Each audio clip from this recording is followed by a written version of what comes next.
Potential موجود ہے، کتنا ٹیپ کیا گیا ہے اور کیا کیا جانا چاہیے، ان تمام چیزوں کو ہم ڈسکس کریں گے۔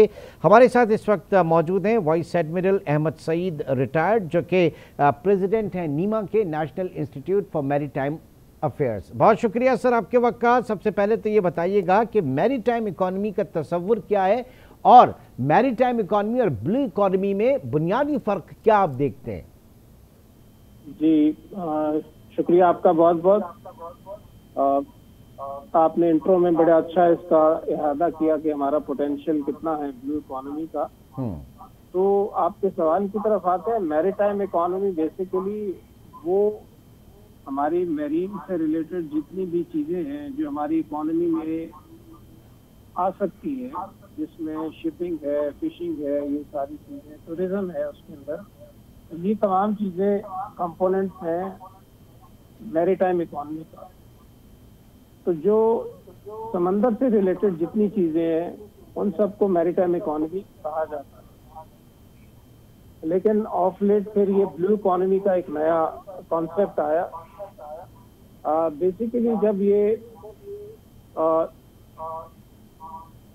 انڈسٹریل ایرا بیچ میں آیا تو انڈسٹریل ایرا میں مشینوں کے استعمال کی وجہ سے تجارتی سامان بہت زیادہ پیدا ہونا لگا، اور اس کی وجہ سے آہستہ آہستہ جو زمینی اور سمندری وسائل ہیں ان کو بہت بے دردی سے استعمال کیا گیا۔ صحیح۔ جس کی وجہ سے آپ کو معلوم ہے کہ ماحولیاتی تبدیلیوں کا سلسلہ شروع ہوا، جس میں گرین ہاؤس گیسز کا کانسیپٹ آیا اور اس میں ٹیمپریچر رائز ہوا جو ابھی تک ہو رہا ہے۔ اسی طرح سمندر کے ٹیمپریچر کی سطح بھی بڑھی، اور کیونکہ گلیشیئر جو ہیں وہ پگھلنے لگے تو قدرتی آفات میں بھی اس سے کافی اضافہ ہوا۔ تو اس چیز کا ادراک کرتے ہوئے 1972 میں اسٹاک ہوم میں پہلی دفعہ ایک کانفرنس ہوئی، جس کے اندر اس چیز کو لایا گیا کہ ہمیں قدرتی وسائل کو ایک بیلنس کرنا پڑے گا اس کے استعمال میں، تاکہ ماحول پہ جو اس کی نیگیٹو ایفیکٹس ہو رہے ہیں ان کو کم کیا جائے۔ تو وہاں سے پھر یہ 26 نکات کا ایک ایجنڈا چلا، پھر آگے کیوٹو پروٹوکول ہوا، پیرس ایگریمنٹ ہوا، اور اس طرح بہت سارے بیچ میں سلسلے چلتے رہے۔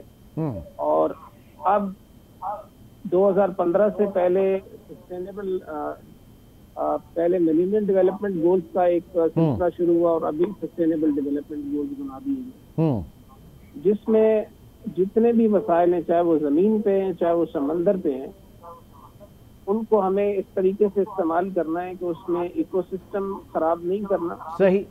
اس میں ماحولیات کے اندر جو ہے اس کا اثر نہیں ہونا چاہیے نیگیٹو، اور انسانیت کی بہتری کے لیے اس کا استعمال کرنا ہے۔ ٹھیک ہے۔ تو یہ 3 اس کے بیسک سٹینڈز ہیں جو کہ بلو اکانومی جس کو کہتے ہیں، اور اگر زمین پہ اس کو استعمال کریں گے تو گرین اکانومی کہلائے گی۔ صحیح صحیح۔ اچھا، اب یہ بتائیے گا احمد سعید صاحب کہ پاکستان کی میری ٹائم اکانومی ملک کی نیشنل سیکیورٹی کے حوالے سے اس کا کیا کردار ہے، کتنی اہمیت ہے اس کی؟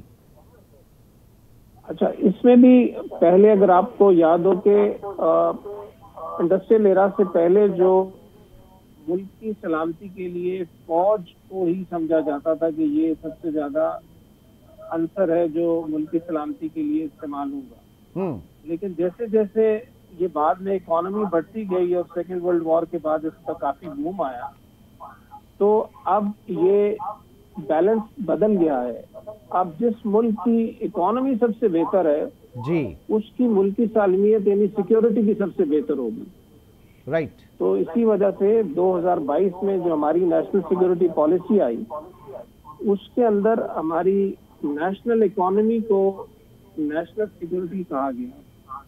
اب چونکہ ہماری میری ٹائم اکانومی انٹیگرل پارٹ ہے اس کا نیشنل اکانومی کا، اسی وجہ سے میری ٹائم اکانومی بھی نیشنل سیکیورٹی کے ساتھ لنک اپ ہو گئی ہے۔ ٹھیک۔ اچھا، آپ کے اس پورے سیکٹر کی اگر میں بات کروں تو اس میں سی بلائنڈ ہے، یہ کیا ٹرم ہے اور پھر اس کو کاؤنٹر کرنے کے لیے کیا اقدامات ہوتے ہیں؟ اس کے بارے میں ذرا بتائیے گا احمد سعید صاحب۔ سی بلائنڈنس کو تھوڑا سا ہم اس طرح دیکھ لیں کہ